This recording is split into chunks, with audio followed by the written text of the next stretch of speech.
Bom dia, amados. Nós vamos estar dando continuidade nesse momento sobre o panorama bíblico do Antigo Testamento, que segue aí então a aula 2, que nós vamos continuar falando sobre os patriarcas. Amém? Mas antes de começar, vamos estar orando aí nessa hora.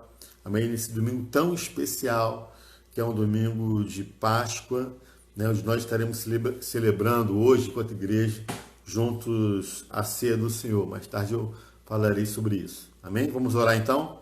Senhor, nós queremos te agradecer por tudo aquilo que o Senhor tem feito em nossas vidas. Muito obrigado pelo seu cuidado, pelo seu carinho, pela forma como o Senhor vem cuidando de nós enquanto igreja nesse tempo. Senhor, muito obrigado e que a cada dia mais possamos estar no centro da sua vontade, viver aquilo que é bom, perfeito e agradável da parte do Senhor.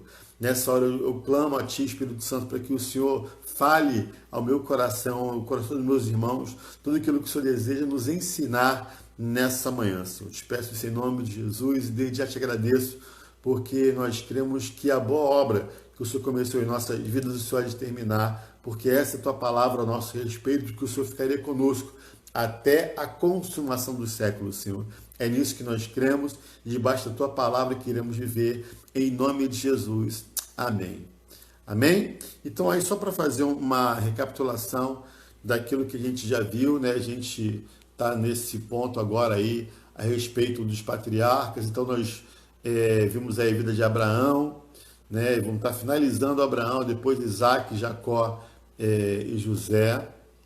Já demos algumas referências aí sobre a questão de Abraão, a viagem que ele fez para o Egito, a separação entre Abraão e Ló, a terra prometida, um esboço, né, da vida de Abraão. Eu lembro que nós falamos um pouco mais sobre a questão de Abraão abençoado por Melquisedeque, essa questão da ceia, de Melquisedeque servir o pão e o vinho. Falamos sobre detalhes históricos e temporais da vida de Abraão, ok? Falamos sobre a prosperidade material de Abraão, todos os bens que havia adquirido e as pessoas que lhe acresceram em Harã, sugere a extensão das suas posses. Então a gente também já viu isso. Vemos que Abraão ele tomou algumas atitudes baseado nos costumes e culturas da época, né? Um deles foi quando ele teve relações com a sua serva Agar, debaixo de uma palavra de Deus, ele interpretou aquilo como uma promessa e Sara então sugeriu esse tipo de relacionamento, mas para a época, para os costumes, isso era comum, né? Mesmo ele fazendo isso não debaixo de uma direção de Deus. Vimos aí, né, que analisamos os 6 desdobramentos da promessa que Deus fez a Abraão: a ti farei uma grande nação, e te abençoarei, e te engrandecerei o nome, se tu uma bênção, abençoarei os que te abençoarem, amaldiçoarei os que te amaldiçoarem, em ti serão benditas todas as nações da terra. Vimos também, né, a promessa de que o patriarca seria uma bênção para todas as famílias. Também lemos essa referência de Gálatas capítulo 3, versículos de 6 a 9. A aliança abraâmica, e aí a diferença entre Ló, que Ló escolheu e Abraão recebeu aquilo que Deus tinha para a vida dele. Vimos a diferença entre a aliança de Noé com a humanidade, foi uma aliança visível. Que aliança foi essa? Ah, muito bem, você respondeu aí na sua casa. Foi o arco-íris, né? Então, uma aliança visível. E a aliança com Abraão, para os que creem, ela é invisível, como está descrito lá em Hebreus, capítulo 11, versículo 8. E hoje, nós seguiremos a partir daqui. Abraão, ele é chamado um amigo de Deus. A partir de Gênesis 18 e 19, podemos perceber que Deus tinha uma amizade com Abraão. Quero que você abra sua Bíblia comigo, lá em Isaías capítulo 41, versículo 8. Isaías 41, versículo 8. Achou aí? Vamos ler junto então? Isaías 41, 8 fala assim: quanto a você, meu servo Israel, Jacó, meu escolhido, descendente de meu amigo Abraão. Amados, não sei se você já passou por isso, de alguém que de repente chegou e falou assim: ah, não, eu conheço sou amigo do pastor Carlos. E quando você vai perguntar ao pastor Carlos, fala assim, não, eu sou aquela pessoa uma conhecida, né? Já encontrei em algum momento. Então, às vezes, nós chamamos pessoas de amigos quando, na verdade, nós não temos essa relação tão profunda, com tanta intimidade, ao ponto de realmente aquela pessoa nos considerar amiga. Mas aqui, não é Abraão que falou para alguém que ele era amigo de Deus. Isaías 41:8 é o Senhor falando que Abraão é meu amigo. Deu para entender? Abraão é meu amigo. Então o próprio Deus está falando isso na relação que ele estabeleceu com Abraão. Quando o Senhor compartilhou com o patriarca dos planos concernentes ao futuro de Sodoma e Gomorra, Abraão se sentiu impelido a orar. Então, na verdade, houve ali uma oração acerca daquilo que Abraão estava conversando com o Senhor através de Sodoma e Gomorra. Você lembra disso, né? O Senhor falou assim, então tá, se tiver pelo menos 40 justos, não irei lançar juízo sobre Sodoma e Gomorra. Aí Abraão falou, não, mas 35, 30. Então, esse diálogo foi um diálogo que deixou bem clara a relação de amizade em que foi estabelecido entre Abraão e o Senhor. E só a título de curiosidade, olha o que significa aí ser amigo. Amor entre pessoas, uma relação de mão dupla. Então, quando Deus falou que Abraão era seu amigo, é porque foi estabelecida uma relação de mão dupla. Não apenas Abraão ouvia o que Deus tinha para dizer, mas Deus também ouvia aquilo que Abraão tinha para dizer. Está dando para entender? Então, assim, isso é tremendo demais, o nível de amizade, o nível de relacionamento, o nível de intimidade que foi estabelecido entre Abraão e o Senhor. Amém? E aí nós entendemos quando a gente chega nesse ponto aqui, ó, mais testes e provações com relação à vida de Abraão. Após o nascimento de Isaac, Abraão enfrentou a maior prova de sua fé. Deus pediu que ele sacrificasse seu único filho do Monte Moriá.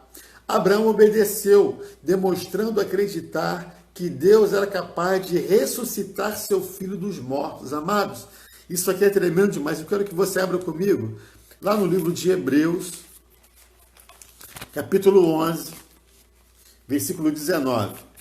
Hebreus, capítulo 11, versículo 19. Achou aí? Olha só o que a Bíblia diz em Hebreus, capítulo 11, versículo 19. Diz assim, concluiu que se Isaac morresse, Deus tinha poder para trazê-lo de volta à vida. E, em certo sentido, recebeu seu filho de volta dos mortos. Amados, isso aqui é tremendo demais. Ele teve essa proximidade com Deus, ao poder ele pensar o seguinte, não, Deus está falando para eu sacrificar Isaac? Ok. Ele se dirigiu ao Monte Moriá, pegou ali tudo aquilo que era necessário para sacrificar o seu filho, e ele realmente ia sacrificar o seu filho.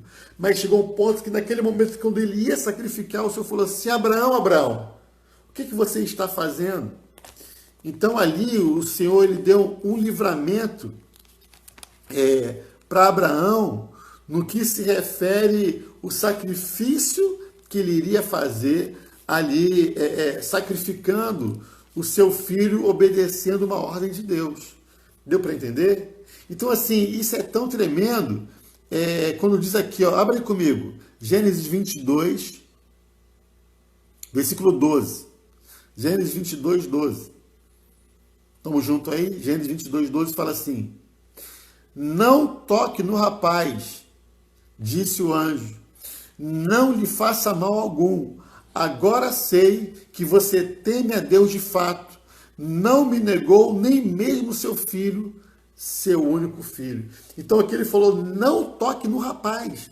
Então Deus expressou ali o amor dele por Abraão, não pediu ele matasse seu filho, sendo que no coração de Abraão estava o seguinte, mesmo se eu matar, eu sei que o meu Deus pode ressuscitar meu filho dentro dos mortos. Foi o que nós acabamos de ler aí, capítulo 11, versículo 19. Agora, amados, Nós estamos num domingo muito especial, que é o domingo de Páscoa, onde Jesus ele ressuscitou. Mas, na sexta-feira, ele se apresentou ali na cruz do Calvário, pela minha vida, pela sua vida, para que pudéssemos ter uma vida abundante através do sacrifício dele.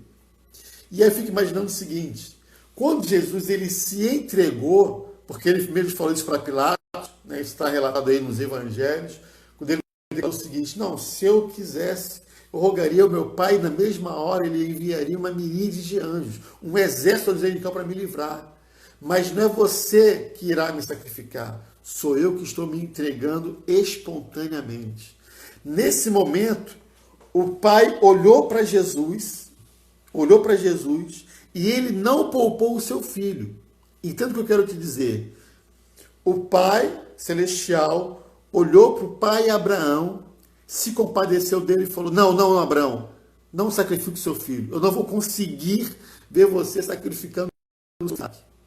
Mas quando chegou no momento do Pai Celestial, Deus Pai, olhar para Jesus por amor a nós, amados, ele não disse não com relação ao sacrifício de Jesus, mas ele disse sim por amor a mim e por amor a você. Aquilo que ele não conseguiu ver Abraão fazendo com Isaac, ele conseguiu ver na entrega do seu próprio filho, por amor à minha vida e por amor à sua vida. Nesse domingo de Páscoa, pense sobre isso, porque Deus amou o mundo de tal maneira que entregou o seu Filho unigênito para que todo aquele que nele crê não pereça, mas tenha a vida eterna. João 3,16. Deu para entender, amados? O nível de compaixão que Deus teve por Abraão com relação a Isaac, e também o nível de compaixão que ele teve entregando Jesus pela nossa vida. Guarda isso aí no seu coração. Amém? Vamos seguir aqui. Ele teve ainda de responder ao questionamento mais incômodo que um filho pode fazer ao pai. Quando Isaac lhe perguntou a respeito do animal que deveria ser usado no sacrifício. Vamos junto aí? Gênesis 22, versículos 6 e 7. Olha só o que diz a palavra do Senhor. Gênesis 22, versículos 6 e 7. Abraão pôs a lenha para o holocausto nos ombros de Isaac, e ele próprio levou o fogo e a faca. Enquanto os dois caminhavam juntos, Isaac se virou para Abraão e disse: Pai. Sim, meu filho, respondeu Abraão. Temos fogo e lenha, disse Isaac. Mas onde está o cordeiro para o holocausto? Amados, imagina aí você conduzindo o seu filho, e você já sabendo que você iria sacrificá-lo, e de repente ele olha e fala assim: pai, eu estou vendo aqui, né, o fogo, estou vendo a lenha, mas eu não estou vendo o cordeiro para o holocausto. Imagina como ficou os olhos de Abraão diante dessa pergunta de Isaac. Mas ele foi fiel, amados. Foi fiel àquilo que Deus falou para ele fazer. E Deus sondou o coração dele e viu essa fidelidade no coração dele. Amém? Então esse foi um dos testes, uma das provas mais incríveis que Abraão passou em obediência ao Senhor. Amém? Vamos seguir aí. A descendência de Abraão.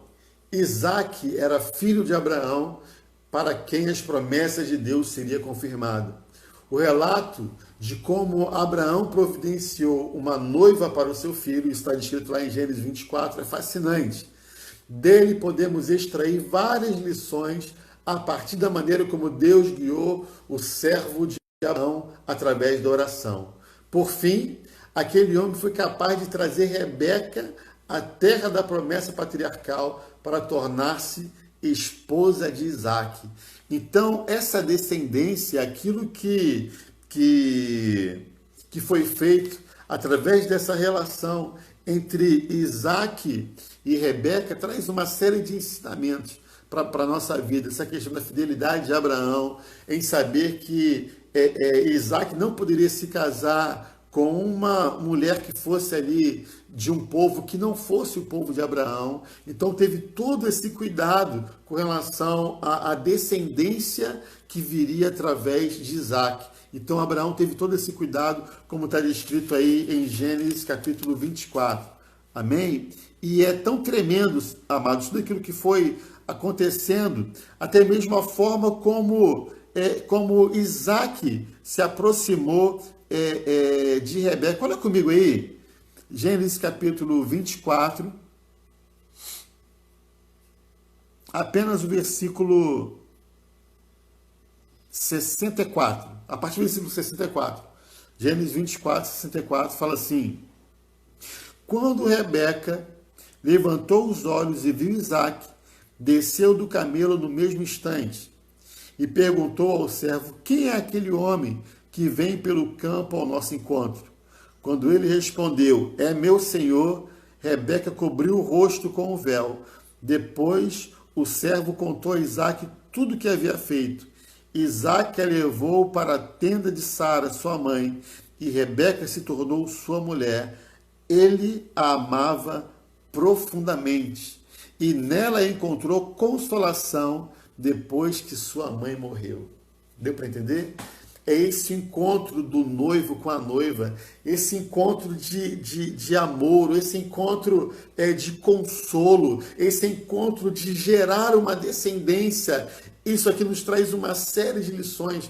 E Isaac, ele tinha sobre a vida dele uma promessa, de que através dele também viria uma grande nação, uma promessa que ele carregou desde o seu pai, Abraão. Amém? Então esse relacionamento tão profundo que ele teve com Rebeca surgiu dessa forma, com Abraão obedecendo todos os princípios que ele deveria obedecer para que essa descendência fosse abençoada pelo Senhor.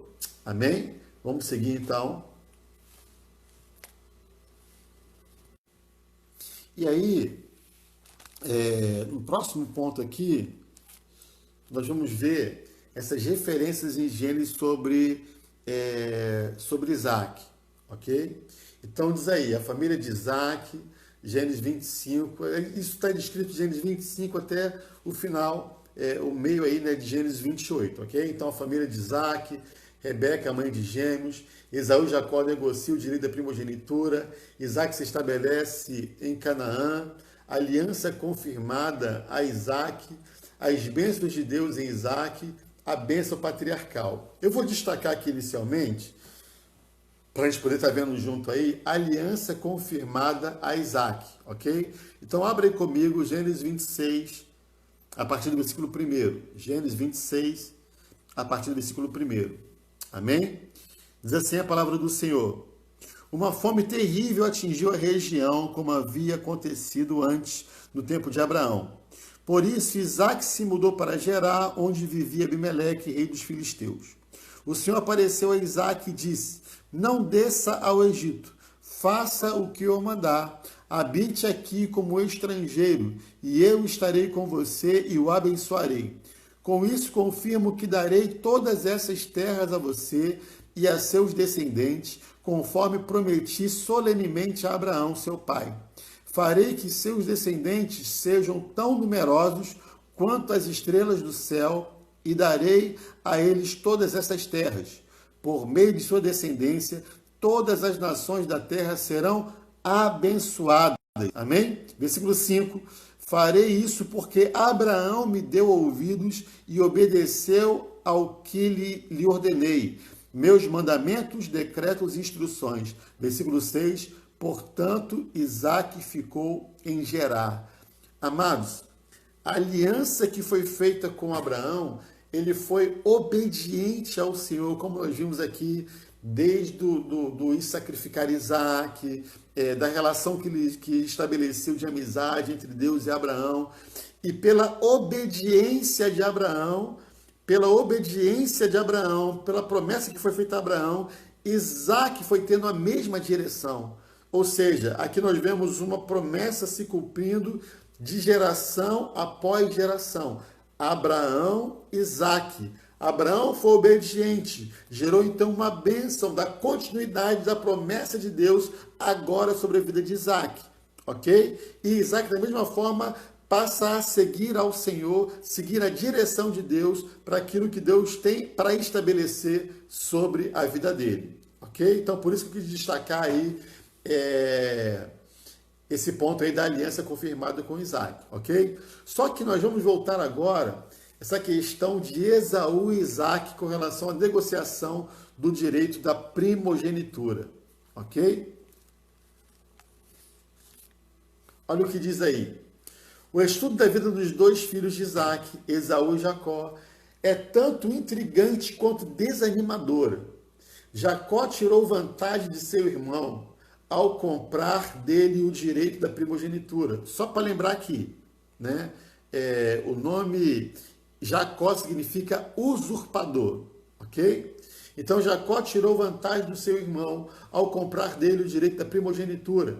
A garantia dada ao filho mais velho, o que é primogenitura? A garantia dada ao filho mais velho de que teria proeminência na tribo.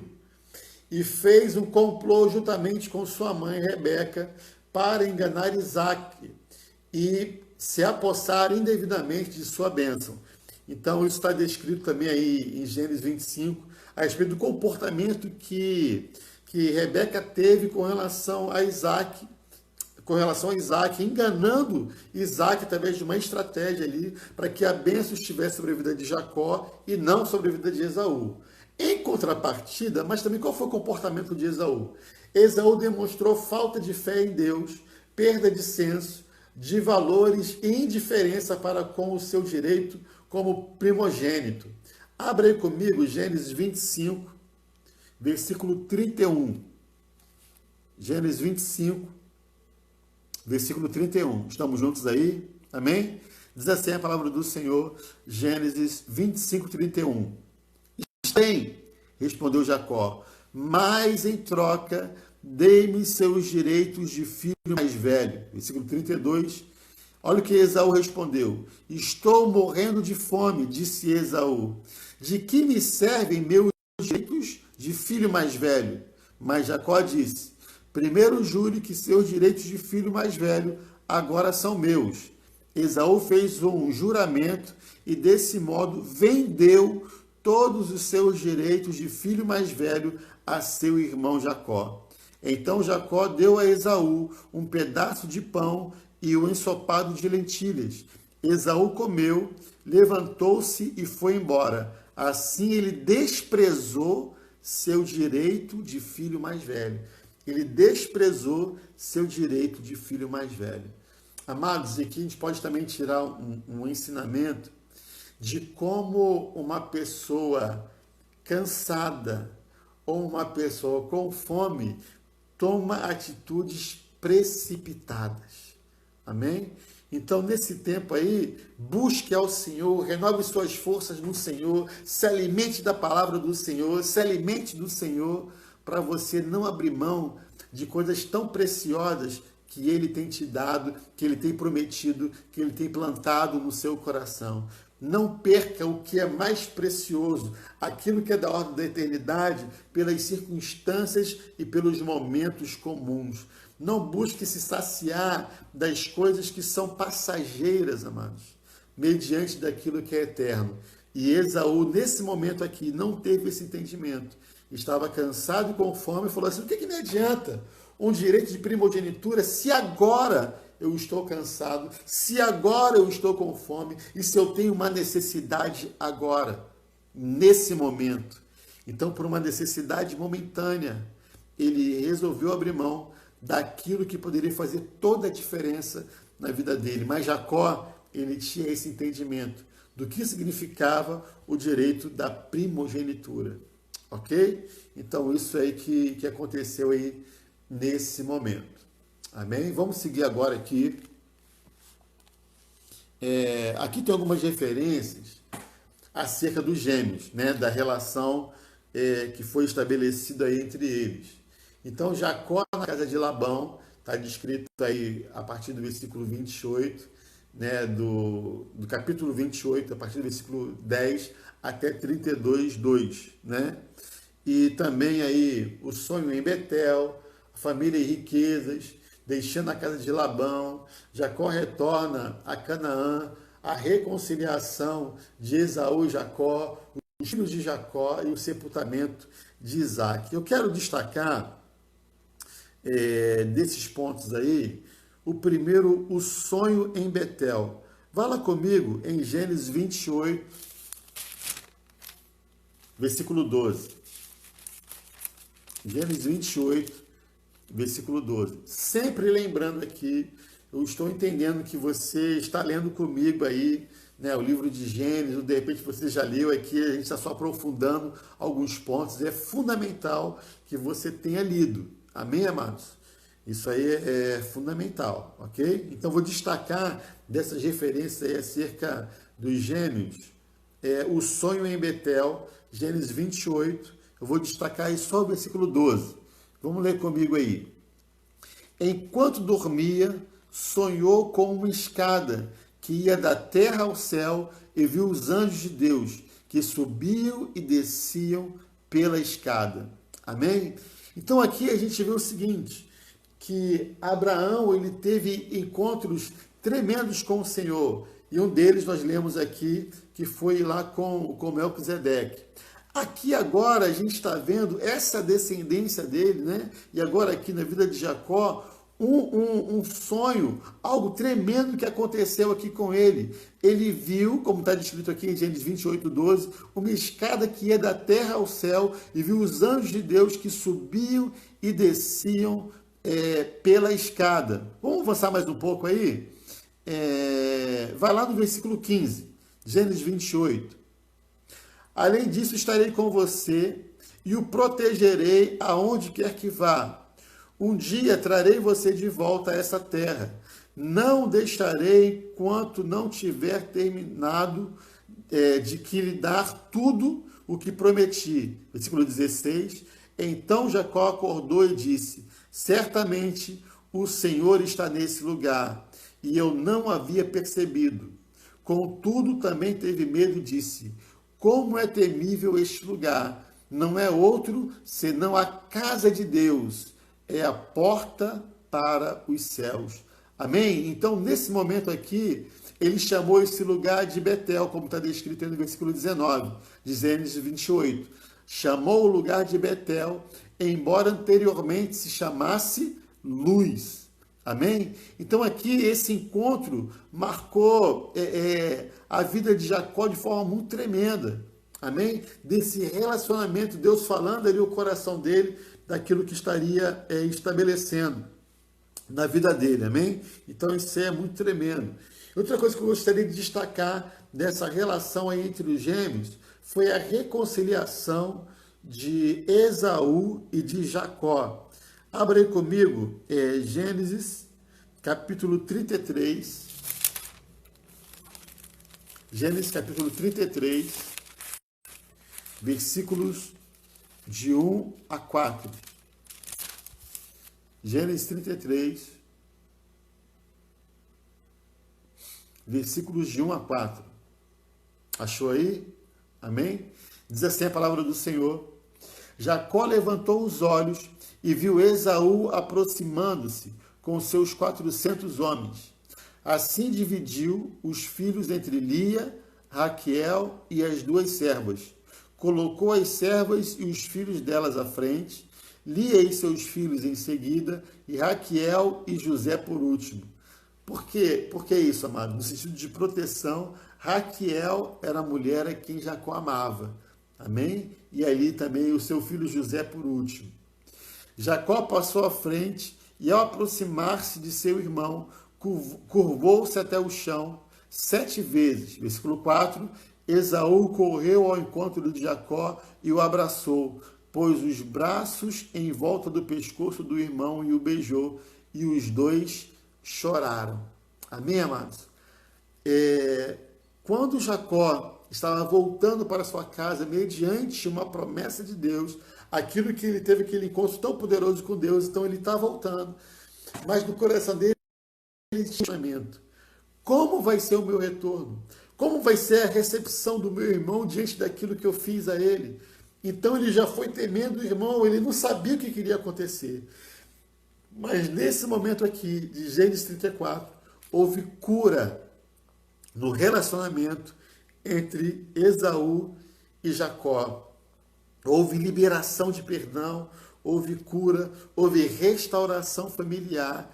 E a partir desse momento, Jacó então vive uma nova realidade, uma realidade da reconciliação familiar, uma realidade daquilo que foi estabelecido nesse encontro que foi tão abençoado e abençoador para Jacó e também para Esaú. Esse encontro que diz ali que Esaú o abraçou e o beijou. Olha só o que diz aí o versículo 5.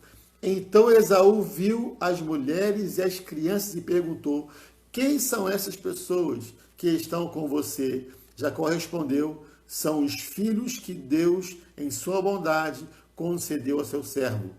As servas e seus filhos se aproximaram e se curvaram diante de Esaú. Em seguida, Lia e seus filhos vieram e se curvaram diante dele. Por fim, José e Raquel se aproximaram e se curvaram diante dele. Versículo 8. E o que eram todos aqueles rebanhos que encontrei no caminho? Perguntou Esaú. Jacó respondeu: são presentes meus, Senhor, para garantir sua amizade. Olha o versículo 9, que lindo, amados.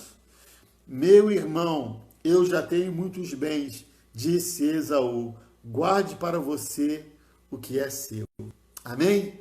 Tão tremendo isso, amados. Como isso foi marcante na história de Jacó, desse relacionamento entre ele e seu irmão Esaú. Amém? Vamos seguir aí mais um pouco. Aqui agora a gente vai entrar em cima da vida de José, ok? Sobre agora a vida de José. Como diz aí, ó, José, o filho mais velho de Raquel. Como diz aí, ó, José, o filho mais velho de Raquel, era o orgulho e alegria de Jacó. Por que o filho mais velho de Raquel? Porque, na verdade, Jacó teve 10 filhos com Lia e 2 filhos com Raquel, que foram José e Benjamim, ok? Logo, José era o filho mais velho de Raquel, tá? Este mandou fazer para ele uma túnica comprida, que de acordo com a Septuaginta e o Targum de Jonas, era um casaco de muitas cores. Aparentemente, tal vestimenta servia para distinguir o chefe de uma tribo. Os irmãos mais velhos de José o odiavam porque ele contava a Jacó o que eles faziam de errado. José era um tipo de um X9, né? Ficava entregando os irmãos, e isso levantava a ira dos irmãos, além de uma predileção que era notória de Jacó por José, né? Então tudo isso foi gerando no coração de seus irmãos um ciúmes, uma ira. Depois que recebeu aquele presente do pai, seus irmãos passaram a odiá-lo mais ainda. Então essa ira foi se estabelecendo de forma ainda mais concreta na relação de José e seus irmãos. Ok? Aí nós vamos ver referências sobre a vida de José. Então, José é o filho predileto, está descrito aí em Gênesis, capítulo 37, quando José teve o sonho. Vamos ver esse trecho aí? Versículo 4, tá? Gênesis 37, versículo 4. Diz assim: os irmãos de José, por sua vez, o odiavam, pois o pai deles o amava mais que a todos os outros filhos.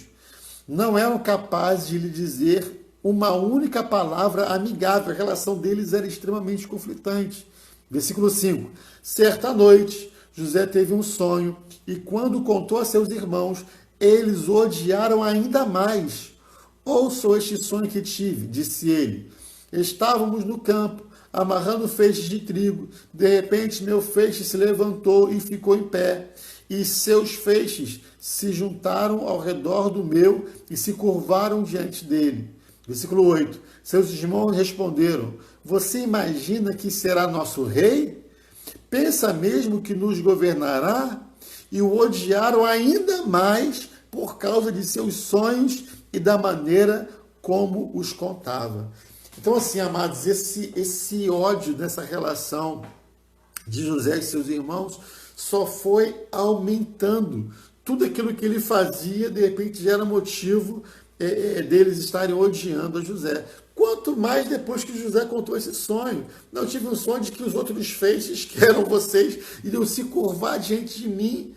Aí que eles odiaram mais ainda. Então, José é odiado pelos seus irmãos, descrito aí, Gênesis 37, de 1 a 24. Vendido para o Egito. Né? Então, eles simularam ali a morte de José, através ali de um animal, de uma caça. Voltaram para o seu pai, para Jacó, com a veste toda suja de sangue, e falou: ó, nosso irmão José foi morto. Né? Então José ele foi vendido como escravo, e ele foi de escravo a governador. Isso está descrito lá em Gênesis 39, do capítulo 39 ao capítulo 41. E aqui eu quero pensar alguns versículos com vocês, ok? Vamos lá em Gênesis 39, versículo 2. Gênesis 39, 2. Algumas passagens da vida de José que foram importantes, né? Gênesis 39, 2 fala assim: o Senhor estava com José, por isso ele era bem-sucedido em tudo que fazia no serviço da casa de seu senhor egípcio. Então aqui diz que o Senhor estava com José, por isso ele era bem-sucedido. José tinha ali uma marca da promessa. Então aonde ele chegava ele era bem-sucedido porque o Senhor estava com ele, ok? Vamos lá agora para Gênesis 39, 21. Gênesis 39, 21 fala assim: mas o Senhor estava com ele na prisão. José estava na casa de Potifar, foi seduzido pela esposa, ele resistiu a ela ali, ela teve um momento que ela tirou a túnica de José, você lembra disso, e ela começou a gritar com os empregados de Potifar, e pegaram ela ali com as vestes de José, ela culpou como se José tivesse tentado molestá-la. Então, em virtude desse acontecimento, ele foi levado preso. Agora aqui, Gênesis 39, versículo 21, fala assim: o Senhor estava com ele na prisão e o tratou com bondade. Fez José conquistar a simpatia do carcereiro, que em pouco tempo encarregou José de todos os outros presos e de todas as tarefas da prisão. Amados, mesmo ele estando na prisão, o Senhor estava com ele, o Senhor o abençoava e ele era bem-sucedido. Por isso ele teve a confiança do carcereiro. Não por questão pessoal, não porque ele era carismático, simpático, nada disso. O que fez a diferença na vida de José foi a manifestação da glória e da presença de Deus. Ok, amados? E vamos lá agora, no capítulo 41, versículo 40. Estamos juntos aí? Capítulo 41, versículo 40 fala assim: Faraó falando para José: ficará encarregado de minha corte, e todo o meu povo obedecerá às suas ordens. Apenas eu, que ocupo o trono, terei uma posição superior à sua. Então José, de escravo a governador. Amém, amados? Então isso é lindo demais. Ele foi sendo fiel ao Senhor. E através da fidelidade de José, ele foi experimentando um crescimento e um acontecimento das promessas de Deus sobre a vida dele. Amém?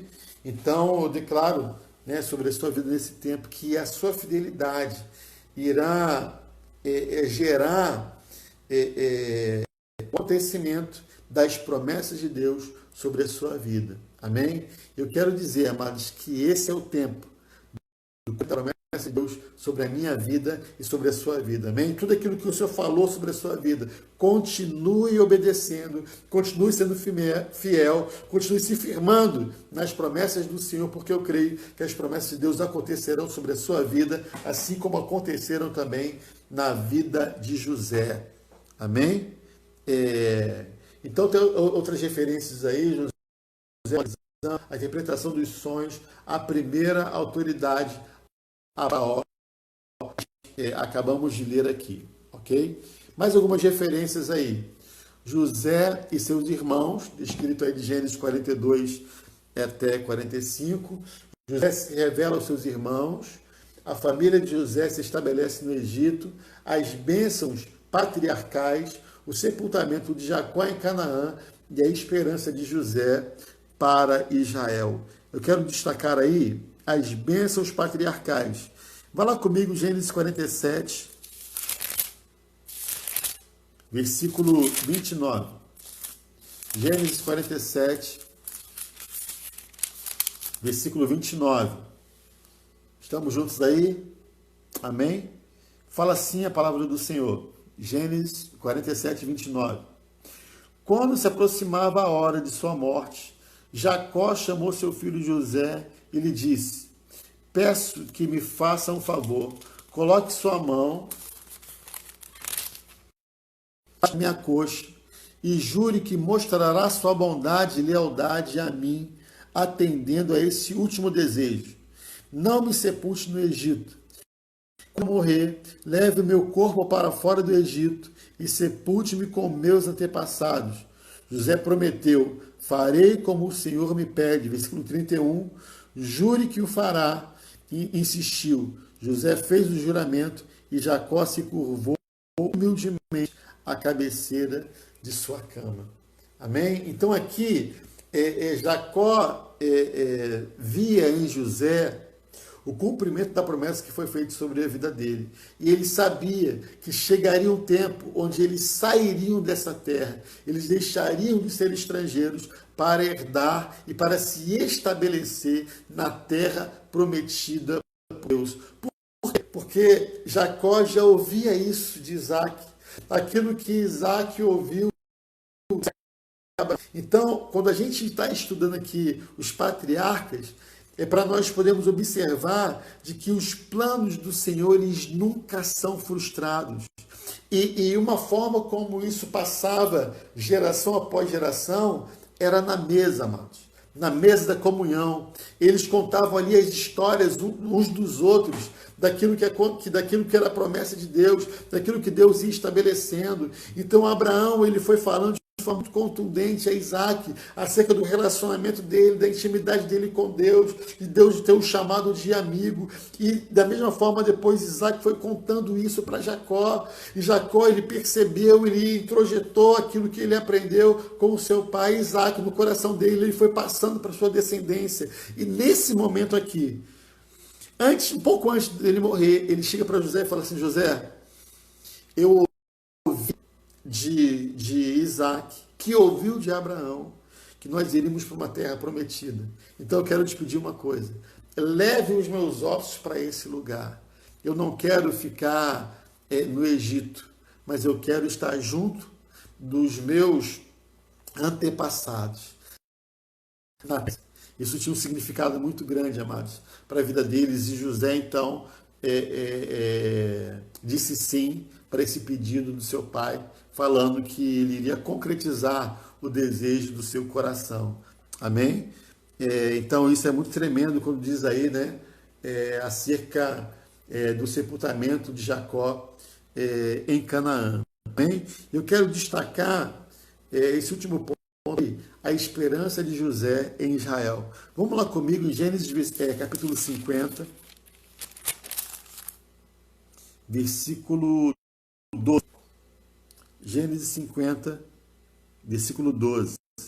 Amém? A leitura é um pouco mais extensa, mas vamos fazer juntos aí, que isso é importante. Amém? Gênesis 50, a partir do versículo 12, diz assim: assim os filhos de Jacó fizeram o que ele lhe havia ordenado. Levaram seu corpo para a terra de Canaã e o sepultaram na caverna no campo de Macpela, perto de Manre. Essa é a caverna que Abraão havia comprado de Efron, o Hitita, como sepultura permanente. Versículo 14. Depois de sepultar Jacó, José voltou para o Egito com seus irmãos e com todos que o haviam acompanhado, uma vez que seu pai estava morto. Porém, os irmãos de José ficaram temerosos e disseram: agora José mostrará sua ira e se vingará de todo o mal que lhe fizemos. Por isso enviaram a seguinte mensagem a José: antes de morrer, nosso pai mandou que lhes disséssemos: por favor, perdoe seus irmãos pelo grande mal que eles lhe fizeram, pelo pecado que cometeram ao tratá-lo com tanta crueldade. Por isso nós, servos do Deus de seu pai, suplicamos que você perdoe nosso pecado. Quando José recebeu a mensagem, começou a chorar. Versículo 18. Depois seus irmãos chegaram e se curvaram com o rosto no chão diante de José. Somos seus escravos, disseram eles. O cumprimento aí do sonho que José teve. José, porém, respondeu: não tenham medo de mim. Por acaso sou Deus para castigá-los? Vocês pretendiam me fazer mal, mas Deus planejou tudo para o bem. Amado, isso aqui é muito lindo. Deus planejou tudo para o bem. Colocou-me neste cargo que eu pudesse salvar a vida de muitos.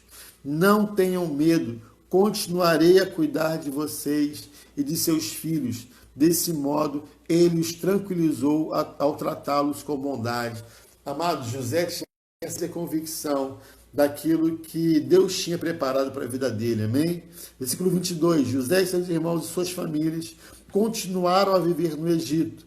José viveu 110 anos, chegou a ver 3 gerações de seus descendentes, de seus filhos, Efraim e o nascimento dos filhos de Maquir, filho de Manassés, os quais ele tomou para si como se fossem seus. José disse a seus irmãos: em breve morrerei, mas certamente Deus os ajudará e os tirará da terra. Ele os levará de volta para a terra que prometeu solenemente dar a Abraão, Isaque e Jacó. Então José fez os filhos de Israel. Amados, o nome de Jacó, que era usurpador, foi mudado para Israel, que significa aí príncipe. Então, assim, quando ele falou isso aqui, ele falou o seguinte: ele não falou os filhos de Jacó, ele falou os filhos de Israel, porque essa seria a nação que se levantaria como a nação escolhida de Deus. Então, ele falou aqui, filhos de Israel, prestarem um juramento e disse: quando Deus vier ajudá-los e conduzi-los de volta, leve-os com vocês. José morreu com 110 anos. Os egípcios o embalsamaram e o colocaram em um caixão no Egito. Amém? Então aqui a gente finaliza a Gênesis e finaliza então a história dos patriarcas. A partir de agora, nós iremos estudar acerca da nação de Deus. Amém? Então nós iremos estudar a respeito da nação santa. Mas para que você fique aí com um entendimento mais profundo daquilo que nós vimos até agora, eu vou deixar essas perguntas aí para você. São perguntas de recapitulação, ok? Então, a primeira: cite os principais acontecimentos da vida de Abraão. Esse estudo já vai ficar com você, então você vai poder pegar tudo isso, estar relendo e respondendo essas perguntas aí no seu caderno de anotação da Escola Bíblica Dominical, ok? Segundo, quais foram o sinal e o significado da aliança de Deus com Abraão? Terceiro, faça uma comparação entre Jacó e Esaú. Que traços de personalidades fazem deles representantes típicos da raça humana? E a quarta e última pergunta: o que as seguintes referências neotestamentárias revelam a respeito dos personagens de Gênesis citados abaixo? Abraão, você vai estar lendo lá Romanos 4, de 1 a 21, e Gálatas 3,16. Isaque, Gálatas 4, 28, Hebreus 11, 9. Esaú, Romanos 9, 13. Jacó, Lucas 13, 28, Hebreus 11, 9, 20, 21. E por fim, José, Atos 7, de 11 a 14, e Apocalipse 7, 8. Ok? Então você vai estar fazendo uma comparação aí com relação a essas citações dos patriarcas no Novo Testamento, ok? Então nós fechamos aqui essa aula 2, que nós falamos aí sobre a vida dos patriarcas. Amém? Amados, esse é um domingo muito especial, amém? Que é o domingo da ressurreição de Cristo, né? E aí nós estaremos fazendo à noite, né, Deus deu essa direção aí, o pastor Carlos e também, né, as demais igrejas congregacionais, nós estaremos celebrando a ceia do Senhor. Então assim, prepare uma mesa, a mais bonita que você puder, amados, entendendo que ali em torno dessa mesa vai estar sentado não apenas a sua família, mas o próprio Jesus vai estar participando ali contigo. Amém? Vá com esse coração para hoje à noite, porque nós passamos um final de semana aí muito tremendo, amados. Foi levantado na nação brasileira 72 horas ininterruptas de adoração. Começou às 6 horas da manhã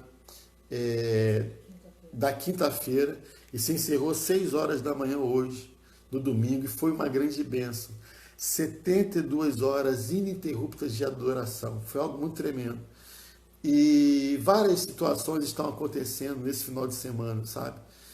E eu creio que essa ceia, ela vai trazer uma glória diferenciada para a nossa casa, sabe? Eu creio nisso. Vai gerando essa expectativa até hoje à noite, no culto da noite, sabe? Eu creio que vai ser gerado cura no meio da sua família, como nós vimos aqui, a cura que foi estabelecida na relação entre Jacó e Esaú, na relação de José e seus irmãos. Eu creio que perdão será liberado nessa mesa da ceia.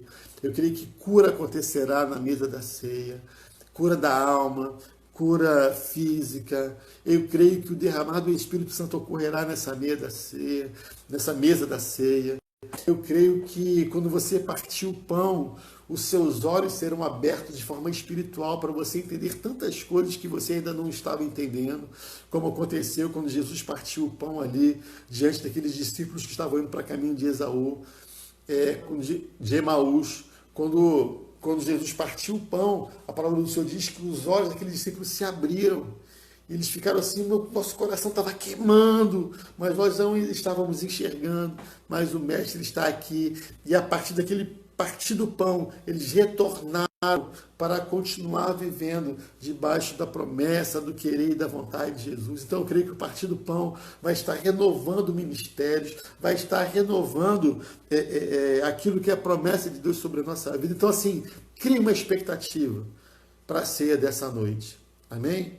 Vamos orar, amém? Senhor, nós queremos agradecer ao Senhor